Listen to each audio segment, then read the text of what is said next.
بەرامبەر دەسەڵاتی سەرکوتگەری یەکێتی و پارتیە لە بەرامبەر بەو بێمافی پێیانە بە خەڵکیەکەن لە بەرامبەر ئەو بێکاری و نەهامەتی بەسەر خەڵکیان سەپاندووە، نەبوونی خزمەتگوزاریەکانە، نەبوونی زیینی موچە بە ئاشکرا بە بەرچاوی هەموو دنیاوە.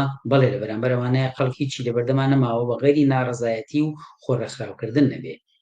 یعنی تۆ تەمەشاکە، یعنی کۆ تۆ ناتوانانی ژیان و بەژەوەندی خەڵک دوو ڕێڕەوی جیاوازی وەرگرتووە لەگەڵ دەسەڵاتی ئەحزابی کوردایەتیە، ڕێڕەوی خۆیان جیا کردوێتەوە. ئەمە خەڵکیش دەرکی ئەم شتەی کردووە، تووڕەیی لاوانی لاجان وەکو هەموو گەنجانێکی کوردستانە بەرامبەر بێکاریە وایە، یعنی تووڕەن لەوەی کە جیاوازیەک و قڵشتێکی چینایەتیە بینن چ پار و پولێک لەم پاڵاوتگانەوە ڕۆ بە قورگی ئەوانە، وەکو سەروەتی نیشتیمانیش بە خەڵکی ئەفرۆشن.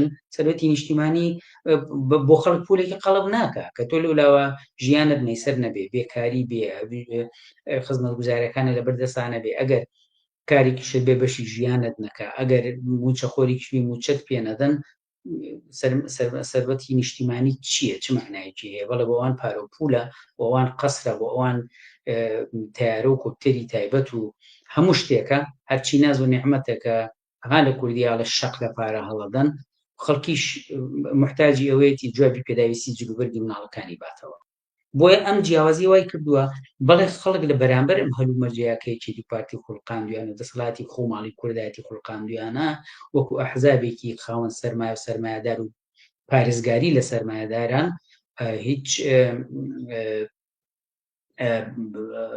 چارێکی تر نییە بۆ خەڵک خۆی ڕێکخراوکە لە بەرامبەر ئەمانەیە. بەڵام هەر تەنها ناڕەزایەتی دیارە ئێمە بەسمان لە ناڕەزایەتی دەربڕین لە بەرامبەر بێمافیە، بەڵام وەک کاتی تریش دڵنیاییمان کردوێتەوە کە ناڕەزایەتی بەبێ خۆڕێخستن، بەبێ دەستەکانی ڕێکخراوبوون، بەبێ دروستکردنی ڕێکخراوەکانی جەماوەری لە شوێنی کار و ژیانە ناتوانێت تا سەرکەوتوو بێ.